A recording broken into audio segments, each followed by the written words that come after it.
Welcome back, everybody, to another episode of the TOOLBOX Extra on the Educational AD Podcast.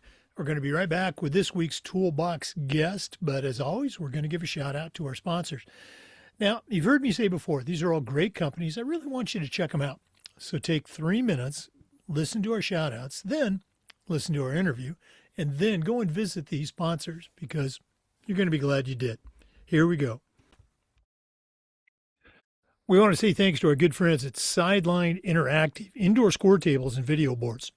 Go to their website. You can schedule a live web demo to see their products in action. You've heard me say many times, probably the best equipment purchase I ever made was our Sideline Interactive indoor score table. Go to sidelineinteractive.com. Schedule that demo today. We also want to thank our friends at Huddle.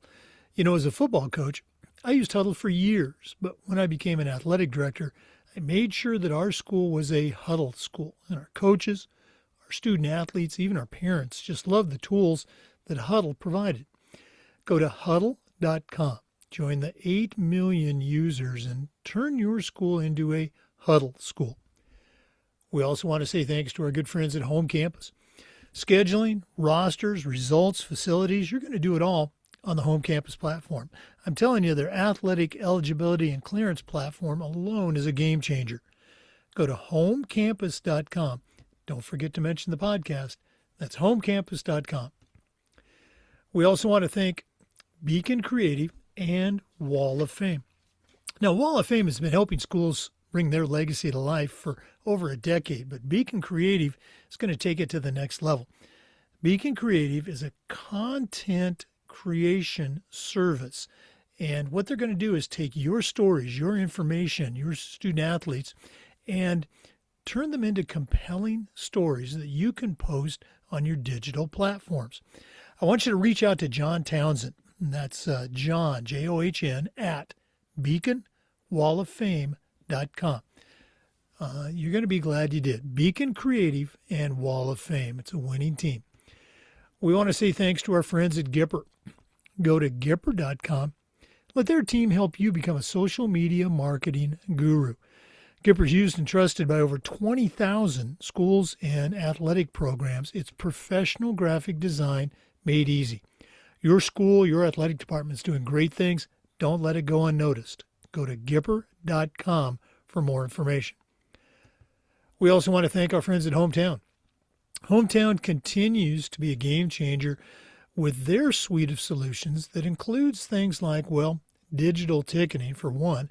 How about athletic website construction, fee-free fundraising? The list just goes on. Whether you're a principal, an AD, even a coach, Hometown is going to help you save time. It's going to help you raise more money, and it's going to help you bring your community together. That's hometown.com. Let's also say thank you to Ohio University and their online masters in athletic administration. Now, my assistant athletic director got his master's through the Ohio program, along with thousands of others.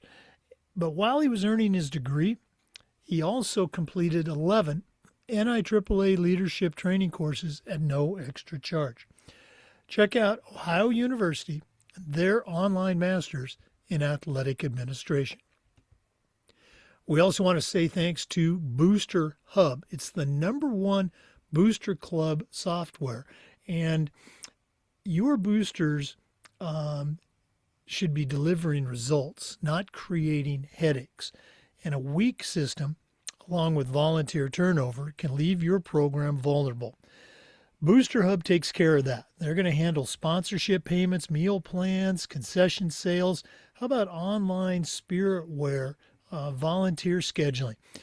Booster Hub gives your boosters more time to support you as fans. And isn't that what you really want? Give your boosters the platform they need and the platform they deserve to truly support your athletes. Go to boosterhub.com. And we want to thank our friends at Athletic Surveys. If you've never used a survey to take the pulse of your stakeholders, you're really missing out. In my school, we use surveys for everything: student athletes, coaches, parents, and the information that came back was almost always over the top positive, and it'll be the same for you. go to athleticsurveys.com. They're going to create a custom survey that really connects you with your stakeholders. The website is athleticsurveys.com. And as always, don't forget to mention the podcast. Welcome back, everybody, to another episode of the Educational AD and a segment that we like to call the Toolbox Extra. Regular listeners to the podcast will certainly recognize today's guest. We're going to be visiting with Kirsten Jones. If you are not familiar with her work, shame on you. Kirsten has an incredible background in athletics. She was a Division I athlete, a Hall of Fame athlete. Worked internationally with a little company called Nike, and recently put out a tremendous book, a great resource for athletic directors, coaches, and parents, if you will, called Raising Empowered Athletes. For those of you listening, I'm holding it up to my podcast camera right now.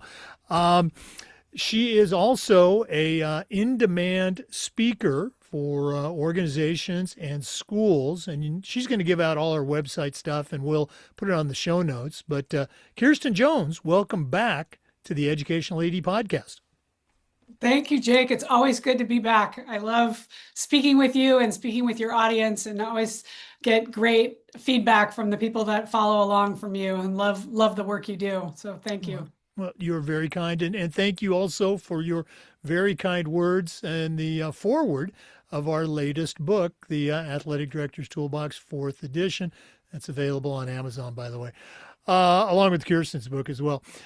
Kirsten, you and I were talking, and for our listeners, we're recording this on January 20th, so it's going to be very timely as you listen to this episode. It's the new year. It's, starting, anew for schools. Obviously, they're just picking up the pieces from the fall semester to get started on winter. But we're talking a little bit about goal setting. What do you have for our listeners on this Toolbox Extra? Yeah, so when I look at my new year, and I think a lot of us do this, we set these great intentions on New Year's Eve or shortly thereafter. And that, like you said, it's the 20th of the month. So usually by now we've already forgotten them or, gone away from them. But so I don't like to look at it necessarily as a new year goal setting, but as how do we put rituals into place that help us get what we want. And if we stop looking at it like something I'm going to muscle my way through, but actually something I'm going to put into a daily practice for myself. And I work a lot with, as you mentioned, with my book, with parents and athletes, and you athletic directors who are also working with a lot of parents and of course athletes, I am assuming are looking for tools to help both. So yes, my book was written for the parents, and it's really around how do we better show up for our athletes and coaches and administrators. And then on my website, Kirsten Jones Inc., you'll find I have a goal setting tool that is a toolkit, and it's on there to help coaches who want to help their athletes grow through the year. And when I think of great coaching and the great coaches that I had, whether it was playing high school basketball, softball, or volleyball, or playing in college volleyball, it was around the coaches that had a vision for where they wanted to go. And I think all athletic directors do too, right? Like it's not just about winning. In fact, I had a dad on a call. Actually, it was the mom had reached out to me this morning and said, can you talk to my husband? He's out of control. And I'm sure most of you athletic directors can relate to this. The good news was the dad was actually on the phone too. And he was willing to raise his hand and saying, I'm out of control. And I was like, well, number one, that's amazing. The fact that you're willing to raise your hand, we got to name it to tame it. We've got to be willing to admit we have weaknesses and shortcomings. And so that was exactly what we ended up talking about. Was they were calling because the son was standing up to the plate and couldn't swing the bat. But what was really going on was the car ride home when the dad was telling the son why he should have swung and what the reasons were. And I played in high school and I know what the answer is, and why aren't you doing this? And they said, do you have any idea why he's not swinging? And I said, absolutely. He's scared. And I don't think there's a single parent out there that's trying to screw up their kid. But athletic directors, I'm sure you see this all the time, and maybe your parents as well. When are we not regulating ourselves so that we're getting in our kids' way and we're messing up the experience for them? So, some goal setting for us adults is, how do we raise our hand, know when we need help? And that's what I think for you athletic directors is making sure you have tools that are accessible not only for the kids, but for your, and obviously it starts with your coaches, it starts with your staff, so that the kids can feel supported. The other side to this story was the kid didn't feel supported from the coach. And that's a big one too that I hear a lot is the parents are feeling the coach is belittling or demeaning or playing favorites, or, what is it that's causing the trigger to happen from both sides? And what's really happening is 70% of kids are dropping out of sports altogether by age 13, girls at twice the rate of boys. And that's double. It actually, they've shown that it doesn't get any higher once you get to high school, that rate kind of stays pretty much consistent. But why is it happening? And it's not exactly what we think it is. It's because the pressure that they feel when they're not sleeping, when they have so much academic pressure, when they're feeling like it's only about the win. And where do we fit in that as adults? Well, we're setting the tone, and you athletic directors are, of course, we want to have successful programs, but can we set goals that talk about, we're going to get X number of teams to the postseason by doing Y, by having our kids be accountable to being part of a positive culture, by having leadership councils, by having our coaching staff having mental health awareness, by having, so putting metrics in place that also hold the coaches accountable while we try to support the athletes. Does that make sense, Jake, as I'm explaining I it? mean, you touched on so many key items for athletic directors, but again, also, your work, I think, has primarily been with parents. And I want to make it clear to our listeners, Kirsten, played at the highest level, and, she has 3 kids that are also, college athletes, and, has navigated, that's probably a good way to say, that experience. You mentioned earlier the ride home, and there's a very frequently used video. And listeners, ADs, if you don't have this video, shoot me an email, I'll send it to you. It's literally called The Ride Home. It's about 2 minutes, and athletic directors use it famously in their back to school meetings with parents, et cetera, to kind of illustrate how that's not the best venue for athlete development, or let's say parent-child relationship development. So if you don't have that video, I encourage you strongly to use it, and let me know. I'll send it to you. It's up on YouTube. I'm sure you can find it, but I'll be happy to send it to you. Yeah, that ride home. It's been said by people much wiser than me. If your son or daughter wants to talk about the game and dissect it, by all means, go through it, but let it be their experience. The last thing that they need is, that pitch by pitch or play by play review of something that they've already experienced. I've had 6, as of today, including today, 6 men who played. Actually, this gentleman had only played through high school, but everybody else had played D1, or a guy had played in the NFL for 12 years, reach out and say, I'm the problem. It's me. Like, they're actually recognizing, and I think there is now a lot more discussion around it. But if you're seeing parents that are controlling the sidelines, that are, in fact, I have a situation here in LA that I know of, that a former, or he's barely former, he's in it, a 12-time NBA All-Star who's sitting on the sidelines yelling at his kid the whole time, up and down the floor. He tried to get into the locker room at halftime, right? Because he played, right? Just because you played does not give you the license to then. And for every, kid out there does not want to hear from their parents, definitely not on the car ride home. In fact, the only 6 words they want to hear are, I love to watch you play. And Asia Mape, who has the I Love to Watch You Play website, and she has a very good video on her site too, hearing from the kids about what the kids want to hear. And for UADs who are on the other side of it, even playing that at your fall kickoff. I've done some fall kickoffs and I'm available to do that right at your season kickoff with the parents and giving them the tools. I have a whole presentation on what are the things, the parenting do's and don'ts. That's also on my website. You can download that and hand that out um, at your seasonal kickoff meetings, because if we could set the standard at the beginning of the season, then we have a better chance of that being the language that we all use, and that being the standard of, we're not going to be yelling at the kids from the sidelines or in the car ride home. And this dad, he was great. He called himself out on it and he said, I'm the jerk. He goes, I can't believe what a jerk I am. And it's like, isn't that interesting, human behavior? We know what we're doing, yet we persist.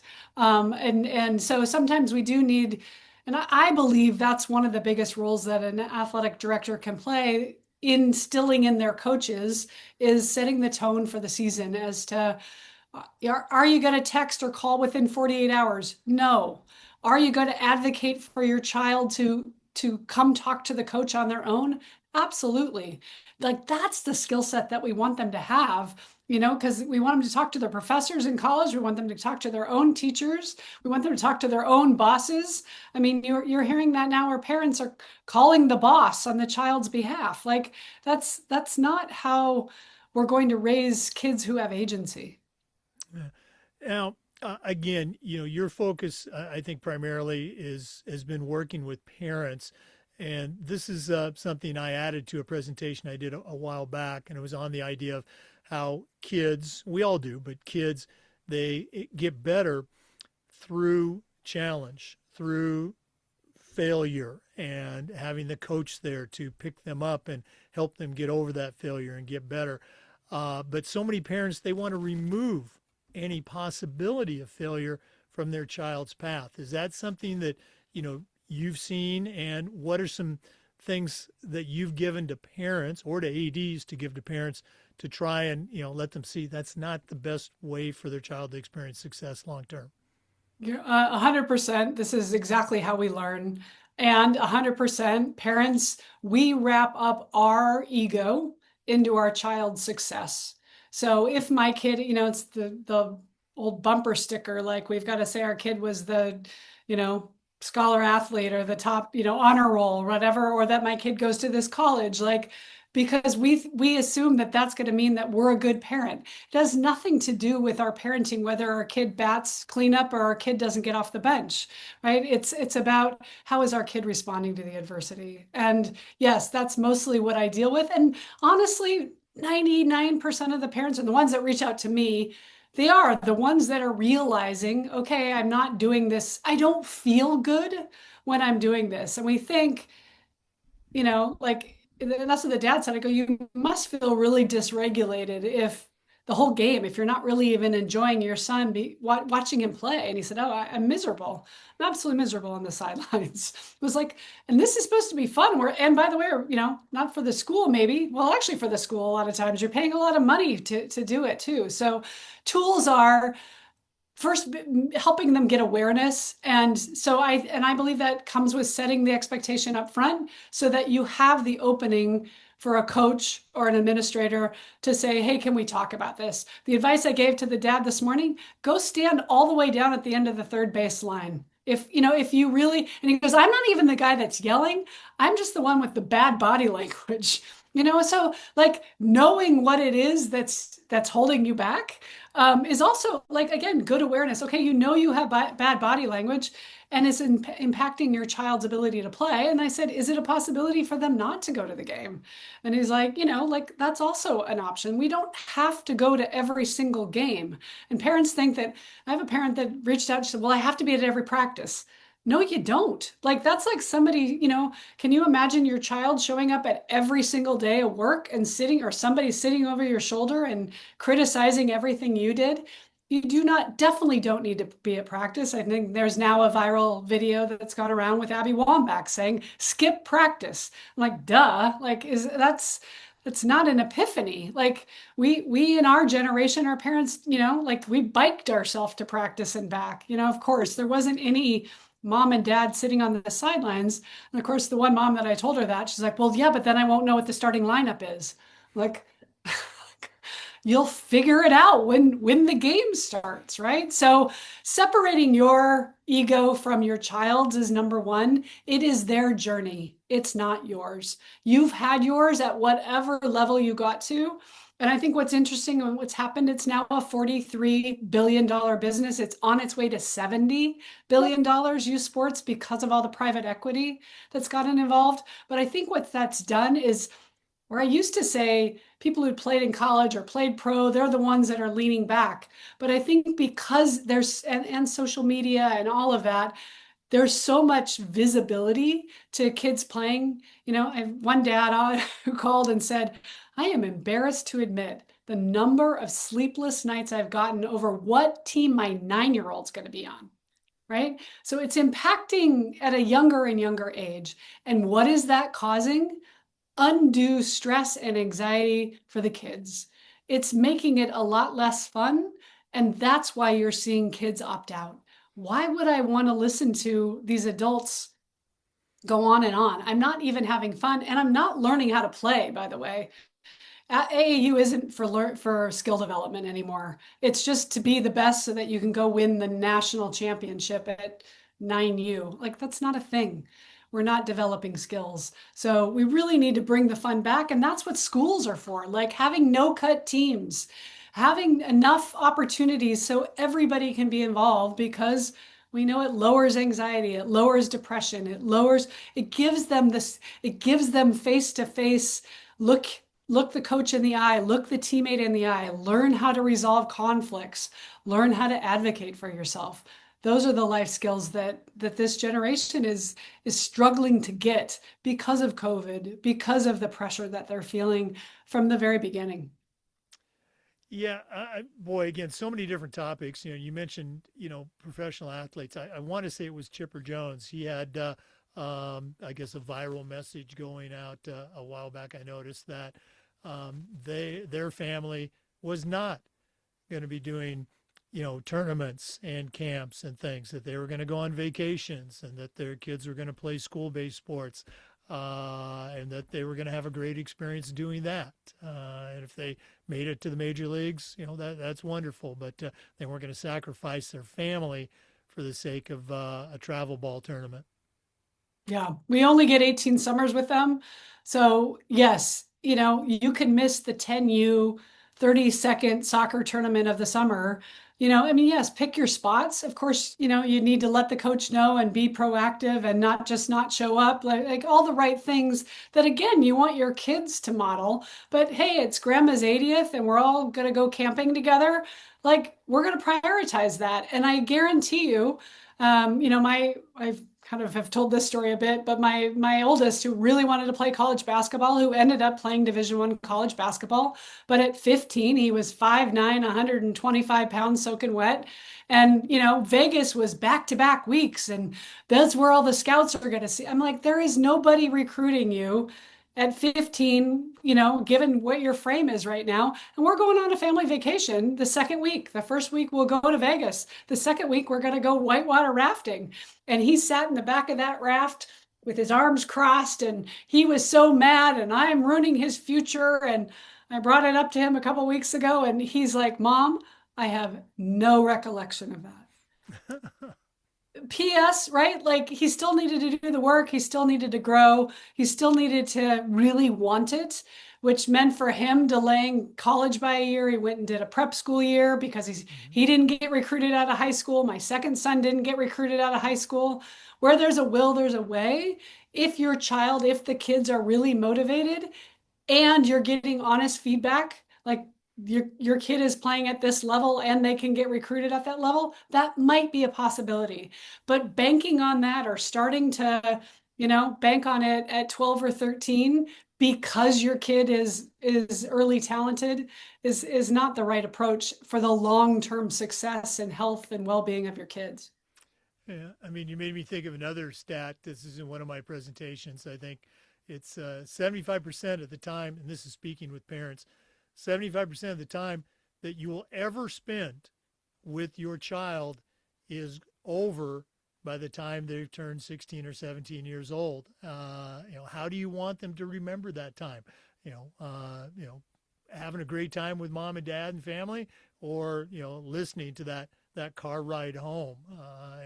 You can look out in the audience. You can see those parents that they're nudging their husband or their wife or whoever it is. It really hits home for them sometimes. And I had enough parents that I was interviewing when I was writing the book that were telling me about their childhood 30 years later. And that's what they were saying was I met a woman in tears, a miserable experience. My dad made me get out of the car and walk home, right? I don't want to parent the way I was parented, right? So the NFL guy I met, he's like, I've been doing it wrong. And I was like, well, how old's your son? He's like, he's 10. I'm like, good news. Like, you're not done yet. You do have time. And now we can reframe how we're talking and we can make fun of ourselves and say, wow, I was doing it wrong. Remember when I used to yell the whole car ride home? I realize that's not good for me. And dad, if you can't handle, then again, phone a friend or talk to your spouse or get a lollipop and just suck on it the whole time so that you can, distract yourself. But for the ADs, again, for your audience, it's like, how do we set them up for success versus focusing on when it goes bad and punishing would be my hope is in talking to your audience is I would love to see more people setting the bar for how they want parents to show up versus we kind of don't set expectations and things we think are obvious. Like I spoke to a school in Long Island and the woman's like, well, you're going to talk about red Solo cups, right? And I'm like, no, why? And she's like, well, because everybody brings to all the games and they're all drinking at all the high school games. And I'm like that seems like a fairly easy solve, right? Like we don't drink at high school football games or high school sports, right? Like, but that's an expectation and a culture that speaking of goals, like you want to set those tones right away so that you can not have to deal with it when it goes wrong. Not if, but when. Yeah, and again, to your point, I think the last I'm going to say 5 to 7 years, it's become much more of a thing for athletic directors to actively, intentionally, not just coach the kids and coach the coaches, but coach the parents and establish, hey, this is how we roll, and that could be parent behavior in the bleachers. It could be, about, not speaking, negatively about our coaches and social media posts and things like that. And hey, here's some good advice on, how to have a positive relationship, with your child. Because you said it earlier. I don't think any parent intentionally is trying to screw up their kid, and maybe not even intentionally screw up a high school athletic program, but it's easy to get off the rails if they're not coached. Yeah. No, and setting the bar for, again, for, ADs, if you want a tool to help on my website, you can get that for the athletes. And then for the parents, there's a do's and don'ts. And if you do nothing else, even just handing that out at, your first meeting of the year is saying, or writing your own, like this is how, and giving good examples. I mean, it is, I hate to use the correlation, but it's kind of true. Like with training a pet, you don't discipline the pet based on what they did wrong. You give them the treat for what you want. So calling out the parents that this is, remember a coach did that at one of my sons. He was like, this is the only family I didn't hear from all season. We like, I need more of that, right? Like, what is the expectation? Parents don't need to call or text after every single game. I have my son is now coaching high school basketball, and he's like, I got one dad who keeps wanting to take me out for coffee. He's like, I'm pretty sure he's just trying to butter me up so that when his son doesn't play, he has a direct line to me. I said, yeah, I would be very concerned about that. And I would say, that's okay. We don't need to be best friends, but here's what the expectations are. I'm going to coach your son. I'm going to deal with your son, and he's going to advocate for himself. He's 15. Mhm. No, absolutely. Great point. You talked about resources. Let's go ahead and address that. What's the website? Where can they find the book? What do they need to do to get connected with Kirsten Jones? Yeah, so I have on my website, kirstenjonesinc.com. I have a podcast too. So I was just thinking I interviewed an AD. I have authors and sports psychologists and great books on that, other tools. And I think when we have more tools, then we can make different decisions. So the tools on the website are freebie downloads that are on there. Listening to the podcast, I actually have some coaching for the parents and coaching for the athletes and little mini courses that you can take, and reach out if there's something that's not there or you want a speaker. I love, again, let me be a resource for you in helping you figure out to make it a better experience for you and your staff, which will then ultimately lead to better outcomes for your athletes and your parents too in your communities. So the website, kirstenjonesinc.com. Check out all the resources there. And again, if ADs, you always have that speaker come in the fall or maybe after the first of the year. Reach out to Kirsten. She'd love to come to your program. The book, Raising Empowered Athletes, just an outstanding resource for you as a leader and for you working, with your parents and your coaches. So, check it out. Kirsten, thanks as always for spending some time with us. All the best moving forward. And, we're going to have to, find a conference where we can meet in person. Exactly. Time to do this in real life for sure. Thanks, Jake. For listeners, we want to thank you and remind you that we upload the Zoom recordings of every interview to the Educational AD Podcast YouTube channel. We do the Toolbox Extra just about every week and just about every day. We try to share stories and best practices from the world of athletics. So please come back and join us again on the next episode of the Educational AD Podcast. We'll see you next time. And before we go, of course, we want to give a shout out to our great sponsors. Remember, go and visit these sponsors. You're going to be glad you did. I want to say thanks to Huddle. Go to huddle.com. Hometown, you'll find them at hometown.com. Ohio University and their online masters in athletic administration. We want to say thanks to Gipper. Go to gipper.com for more information. Let's say thanks to Sideline Interactive, indoor score tables and video boards. You'll find them at sidelineinteractive.com. Athletic Surveys by LifeTrack. We use surveys for just about everything at our school. Go to athleticsurveys.com. Booster Hub. It's the #1 software for booster clubs. Go to boosterhub.com for more information. And Home Campus, that's the platform you're going to use every single day. Go to homecampus.com. And Beacon Creative Wall of Fame. Go to Vital Signs Wall of Fame. Look up for Beacon Creative. Find out all the things that they can do for you. Thanks again for listening to the Toolbox Extra.